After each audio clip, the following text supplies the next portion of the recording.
मुलायम सिंह परिवार की छोटी बहू अपर्णा यादव अपने परिवार में सबसे होनहार महिला मानी जाती हैं और कभी भी किसी गलत बात के खिलाफ आवाज उठाने से नहीं हिचकती हैं। लेकिन जब से राजनीति में आई हैं तब से थोड़ी आवाज कहीं न कहीं धीमी हो गई है। अपर्णा जी, इंडिया न्यूज पे आपका बहुत स्वागत है। Thank you. राजनीति में जब से आई हैं, हमने देखता था कि हर मुद्दे पे आप अपनी बात कहती थी। इधर थोड़ी बातें कहती नहीं है, पब्लिक से खाली मिलती हैं। नहीं, अभी पूरा राजनेता हो गई आप। नहीं, अभी भी मैं कहती हूँ। अभी भी मैंने अपनी जितनी भी बातें हैं बहुत सक्रिय रूप से सोशल मीडिया के थ्रू रखी हैं और मुझे ऐसा नहीं लगता कि आपका ये आरोप जो आप मुझ पे लगा रहे हैं वो जायज है, वो एकदम सरासर गलत है। अपर्णा यादव चाहे राजनीतिक हो चाहे एक सामाजिक सेविका हो, हमेशा से अपर्णा यादव ने अपने दिल की सुनी है, आगे भी सुनेगी और आज भी सुन रही है। अपर्णा जी, आजकल एक बड़ी ये चल रही है, बड़ा बवाल चल रहा है। दयाशंकर सिंह ने मायावती के बारे में जो टिप्पणी की और उसके बाद पूरा राजनीति में तूफान आ गया। दयाशंकर को निकाल दिया गया, उसके बाद नसीमुद्दीन ने भाषण करना शुरू कर दिया, उन्होंने भी वही काम किया जो दयाशंकर ने किया। किस तरीके से आप देखती हैं? देखिए, हमारी पार्टी जो कहा गया है, माननीय मुख्यमंत्री जी ने भी जो कहा है वो बड़ा अच्छा बयान दिया उन्होंने, तो इसलिए भी मैंने इस पे बयान देना उचित नहीं समझा, क्योंकि हमारे अब एक महिला होने के नाते डेफिनेटली जो टिप्पणी दयाशंकर जी ने मायावती जी पे की थी वो बहुत गलत करी थी। पर वही चीज अगर हम मायावती जी की तरफ से जो उनके नुमाइंदे हैं, पार्टी के जो लोग हैं, उन्होंने वही चीजें उनके परिवार के लिए, दयाशंकर की पत्नी के लिए, बच्चों के लिए जो कहा है, बेटियों के लिए जो कहा है, वो बहुत निंदनीय है। और मुझे लगता है कि इस तरीके की राजनीति अगर हम आज 21वीं शताब्दी में भारत एक, जब हम कह रहे हैं कि बड़ा डेवलप्ड हो रहा है, मेट्रो आ रही है, एंड जी हम लोग डेवलपमेंट पे भी बात करेंगे अलग से, एकदम डेवलपमेंट की बात हो रही है, सब चीजें अच्छी चल रही हैं, तो हम इस तरह की छीछा लेदर वाली राजनीति क्यों कर रहे हैं? अगर दयाशंकर समाजवादी पार्टी ज्वाइन करना चाहेंगे तो उनके लिए रास्ते बंद हैं, इसका मतलब? ये तो पार्टी के जो वरिष्ठ लोग हैं वही जान सकते हैं। मैं अभी बहुत छोटी हूँ। आपके बहुत सारे नेता उनसे मिलने गए, दयाशंकर सिंह से अरविंद सिंह गोप ने बात की, राजा भैया ने बात की, क्योंकि वो ठाकुर समाज से आते हैं। इसको क्या कहेंगे आप? देखिए, ठाकुर समाज से आते हैं या नहीं आते हैं, इस चीज पे मैं जातिवाद पे तो बिल्कुल भी काम नहीं करती हूँ, ना मेरा रुझान है उस तरफ। पर डेफिनेटली अगर पार्टी का जो भी फैसला होगा वो हम सबको मान्य होगा। फिर कल आपने सुना होगा, कल परसों में मोदी जी ने भाषण दिया कि गोरक्षा का जो काम करने वाले लोग हैं वो गोरक्षा के नाम पे कुछ और काम करते हैं और पूरी राजनीति हो रही है। आपने देखा कि गुजरात में किस तरीके से लोगों को मारा जा रहा था और गौशाला में कितनी सारी गायें मर गई हैं। तो ये क्या मतलब क्या दिखाना चाहते हैं, ये किस तरह की राजनीति कर रहे हैं? देखिए, मुझे लगता है कि what Modi ji said, personally speaking, उन्होंने बात तो सही ही कही, जब मन से कही तो सही ही कही। क्योंकि मुझे लगता है कि बहुत सारे ऐसे हमारे पास भी केसेस आए जो बड़े बड़े मठ के पुजारी हैं और उनकी तरफ से स्लॉटर हाउस की जब डिमांड आती है कि हमें लाइसेंस करा दीजिए, तो ये बड़ा विपरीत बिहेवियर है। एक तरफ तो आप पूजन कर रहे हैं, एक तरफ आप जो है कह रहे हैं वानर भगवान का पूजन कर रहे हैं, अर्चन कर रहे हैं, दिन भर आप उसी में पूजा में लगे हुए हैं, दूसरी तरफ आप लाइसेंस मांग रहे हैं स्लॉटर हाउस का। तो मैं तो बहुत खिलाफ हूँ और मेरा खुद का के लिए आप लोग बहुत हम लोग AWBI से जुड़े हुए हैं और यहाँ पे बहुत अच्छा काम कर रहे हैं जीव आश्रय के थ्रू। हमारे पास लगभग हमारे पास 1200 गायें हैं, 800 नंदी हैं जिन्हें हमने प्रोटेक्ट किया है और हमारे पास लगभग 500 ऐसे कुत्ते हैं। अगर आप जाएंगे वहां पे कभी अपनी टीम के साथ तो देखेंगे कि तेजाब जिन पे फेंक दिया गया था उनको हम रीजेनोवेट कर रहे हैं। जिनके मुंह में, नंदियों के मुंह में बम फोड़ दिए थे लोगों ने, उनको हम ठीक करने की कोशिश कर रहे हैं। ये नहीं कि उनको लाचार असहाय रोड पर फेंक दिया है। तो हम इस पे पॉलिटिक्स नहीं करते, हम इस पे बोलते भी नहीं है। हाँ, वो अलग बात है जब गौ संगोष्ठी होती है, कोई अपने जैसे लोग आते हैं वहां पर कि हाँ ठीक है, उनको अच्छा लगता है गाय की सेवा, वो इसलिए नहीं करते कि दिखाने के लिए करते हैं। आप तो इतना बढ़िया काम कर रही थी समाज सेवा में, अक्सर हम लोग आपकी बुलंद बातें सुनते रहते थे, हर मुद्दे पे आप जो है सवाल उठाती थी। राजनीति में आने का कैसे आपने सोचा? राजनीति में आने का देखिए मैंने नहीं सोचा, मेरे परिवार वालों ने सोच लिया। इसमें सबसे बड़ा रोल किसका है? कि सबसे बड़ा रोल तो नेताजी का ही है क्योंकि उन्होंने ही सब करा, सब नेता सब जी ने क्या कहा आपको कि नहीं अब राजनीति में आओ? उन पहली बात तो मेरा बहुत I was not very keen on entering into politics. One because मेरा थोड़ा सा पढ़ने और पढ़ाने का ही रहता था हमेशा से। मुझसे जब उन्होंने बोला कि तुम कर पाओगे कि नहीं, तो उन्होंने कहा कि सिंपल डायरेक्ट बड़ा क्वेश्चन पूछा कि तुम कर लोगे कि नहीं, क्योंकि उनकी डायरेक्ट बात करने की आदत है। हाँ, तो बस मैंने कहा कि आप जैसा आदेश करेंगे वो करेंगे हम, और जो भी कहेंगे हम करने के लिए तैयार हैं। फिर उन्होंने कहा अच्छा ठीक है, तो अब आप जाइए। उसके बाद फिर क्या हुआ, फोन हुआ कि क्या हुआ, ये हुआ वो हुआ, टिकट घोषित कर दिया गया। बात की बात है। फिर मुझे भी न्यूज के द्वारा पता चला। अब तो आपको भी न्यूज से पता चल रहा है।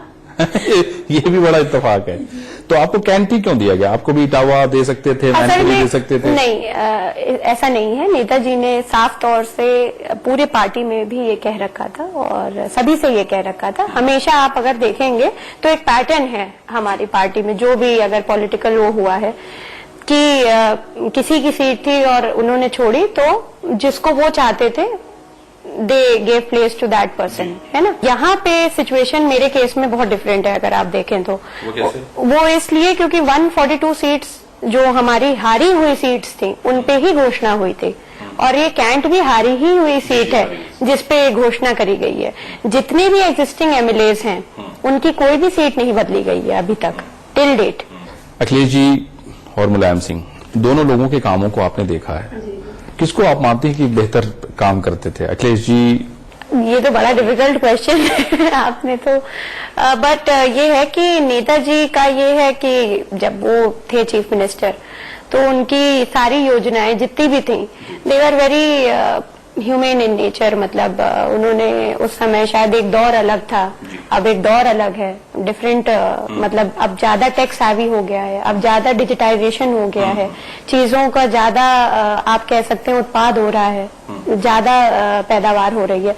तो उस हिसाब से अगर देखें both are different in their comparison. तो अखिलेश भैया का एकदम डिफरेंट है।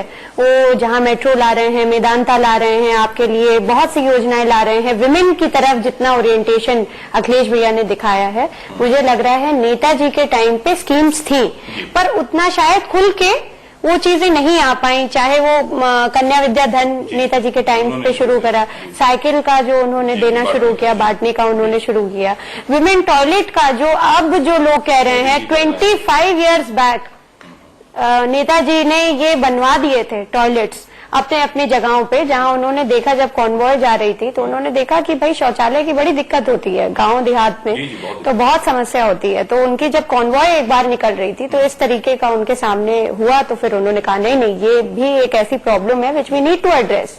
कानून को लेकर बहुत सारी बातें हो रही हैं। बुलंदशहर का जो गैंग रेप हुआ उस पर बहुत सारे सवाल उठे कि भाई पुलिस अगर ठीक से काम करती तो शायद ऐसा नहीं होता।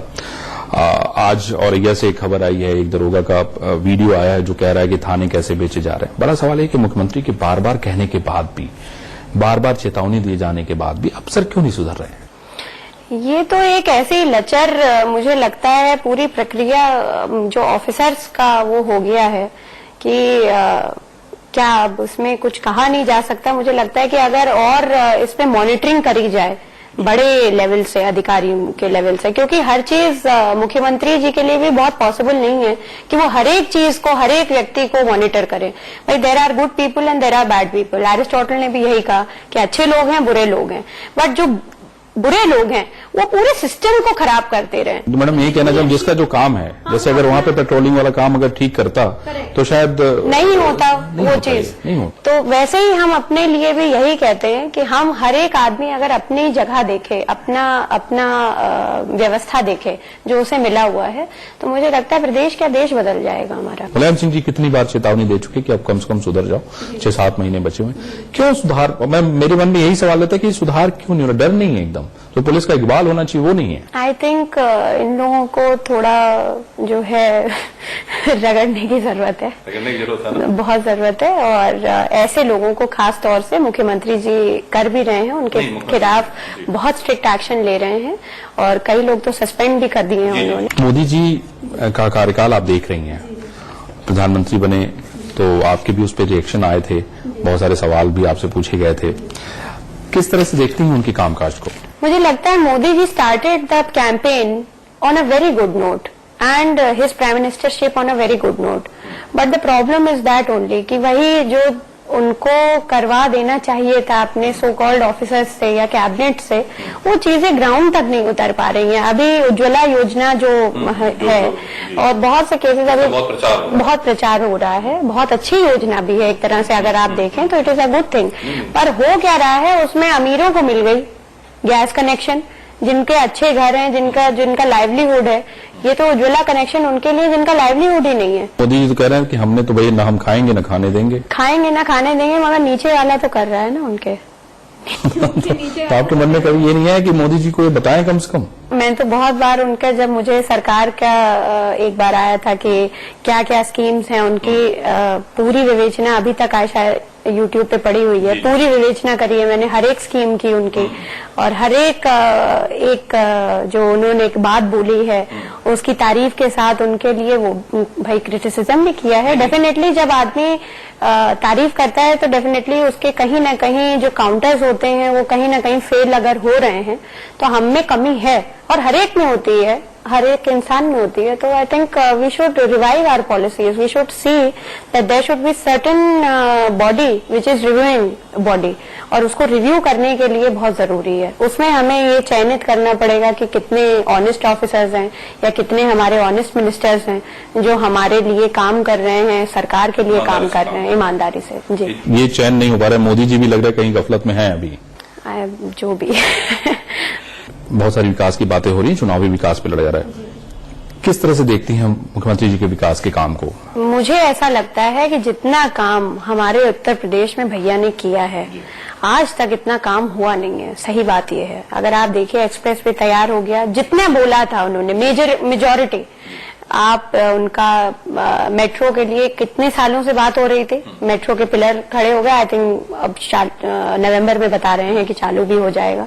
आप बड़े जो पार्क हैं, चाहे जनेश्वर मिश्रा पार्क देख लीजिए, वो देख लीजिए, इंटरनेशनल लेवल का एक ऐसा पार्क बनाया है। चाहे वो लोहिया पार्क भी जब नेताजी की रिजीम में बना, when you go over there आपको लगता ही नहीं आप इंडिया में हैं। एक हमारी जो गंगा जमुनी तहजीब है वो अभी तक बड़ी इंटैक्ट है। कुछ लोग दंगा कराने की कोशिश करते हैं जिनके बारे में लोग, अब ये कुछ लोग जो है अनसोशल एलिमेंट्स पार्टी के ही लोग होंगे ना कहीं ना कहीं, बार बार ये कहते तो फलाने पार्टी के हैं भाई, वो पार्टी से रहन दीजिए। मुझे लगता है कि ये लोग हैं कुछ, मतलब इनकी ना कोई पार्टी होती है ना आइडियोलॉजी होती है, इनका एक ही आइडियोलॉजी होता है करप्शन। किससे लड़ाई मानती हैं, किस पार्टी से लड़ाई मानती हैं आप? लड़ाई किस पार्टी से? मुझे तो लगता नहीं कि हमारी पार्टी आ रही है। जी बिल्कुल। लेते हैं एक छोटा सा ब्रेक और फिर हम अपर्णा जी से बात करेंगे इनकी आखिर शादी कैसे हुई, और बहुत अच्छा गाना भी गाती हैं, तो हम कोशिश ये करेंगे कि कुछ ये दर्शकों को सुनाएं। ढूंढने जाऊं।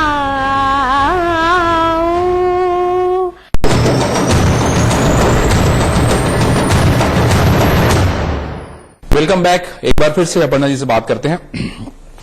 अपर्णा जी, कैसे शादी हुई आपकी? बड़ा उसमें सुने बड़ा झगड़ा लड़ाई थी, कोई तैयार नहीं हो रहा था, नेताजी तैयार नहीं हो रहे थे। ऐसा कुछ है ही नहीं, मुझे तो बल्कि रोक लिया गया। मैं जा रही थी अपना किसने प्रपोज किया? प्रतीक जी ने की? नहीं, इट वॉज म्यूचुअल। प्रतीक नहीं था डेफिनेटली, क्योंकि मैं जा रही थी मैनचेस्टर और मेरा लगभग पहली बार जा रही थी। मैं आपको बता दूं कि कुछ क्वीन जैसी हालत थी मेरी उस समय, मुझे कुछ भी नहीं पता था अबाउट बाहर। मैं कभी लखनऊ से बाहर नहीं गई। दिल्ली जब यूनिवर्सिटी में हिंदू कॉलेज में मेरा एडमिशन हुआ था, तब भी मैं फादर के साथ वापस आ गई थी। मैं कहा पापा मुझे नहीं रहना है, मुझे थोड़ा डर लगता है अकेले रहने में। तो I was a very protected family से आई हुई, मम्मी पापा के साथ वाली बच्ची थी, उसमें बाइंडेड थी मैं। तो प्रतीक ने जब ये देखा कि प्रतीक आपको कहाँ मिल गया? मम्मी के बर्थडे में, मदर इन लॉ के बर्थडे में। तो वहीं से आई थिंक वो सिलसिला शुरू हो गया, माता जी का आशीर्वाद मिल गया, तो वहीं से शायद वो सिलसिला शुरू हो गया। 21 तारीख को मुझे 22 sorry, I had to leave for my this thing. Tickets हो चुकी थी, सब कुछ, जी सब कुछ हो गया, हो जाना था।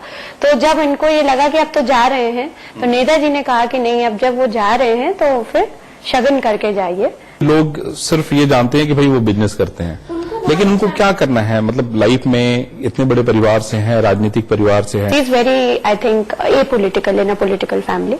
अपना जो है अपने बिलीफ सिस्टम है, उनका एक अपना सोच है, एक अपना है उनका एक अपनी एक सोच है। अक्सर सुनने में देखने में आता है कि बहुत परिवार में बड़ा विवाद चल रहा है। तो शिवपाल जी नाराज हैं अखिलेश जी से, अखिलेश जी नाराज हैं शिवपाल जी से, आपस में लोग की बन नहीं रही हैं। मुख्तार को लेकर इतना बड़ा बवाल हो गया, फिर नेताजी को उसमें हस्तक्षेप करना पड़ा, फिर उन्होंने सबको मिलाया बिठाया। ये क्या है? ये पता नहीं, ये I think it's all media's gimmick. ऐसा कुछ है नहीं। एक ही पार्टी जब फैसला लेती है तो एक होकर लेती है।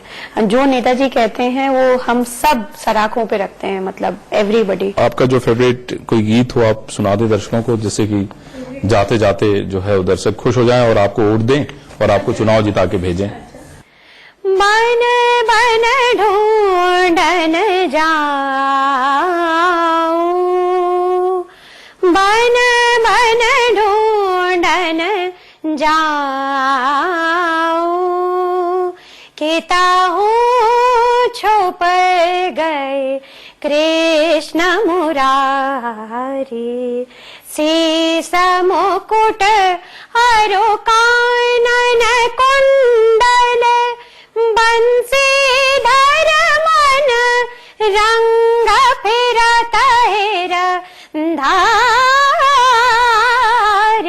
बन बन ढूंढन जाऊं। बहुत बढ़िया। अगर आप राजनेता नहीं होती शायद अच्छी गायक होती। मैं उसके बाद भी करूंगी अपनी परफॉर्मेंसेस। अपर्णा यादव अच्छी सिंगर तो हैं ही हैं, साथ ही अभी पॉलिटिक्स में बहुत कुछ करना चाहती हैं, वो भी जनता के लिए। तो ये थी अपर्णा यादव जिन्होंने अपनी बात आपके सामने रखी बेबाक तरीके से। अगले सप्ताह किसी और शख्सियत के साथ मुलाकात होगी, तब तक आप देखते रहिए इंडिया न्यूज।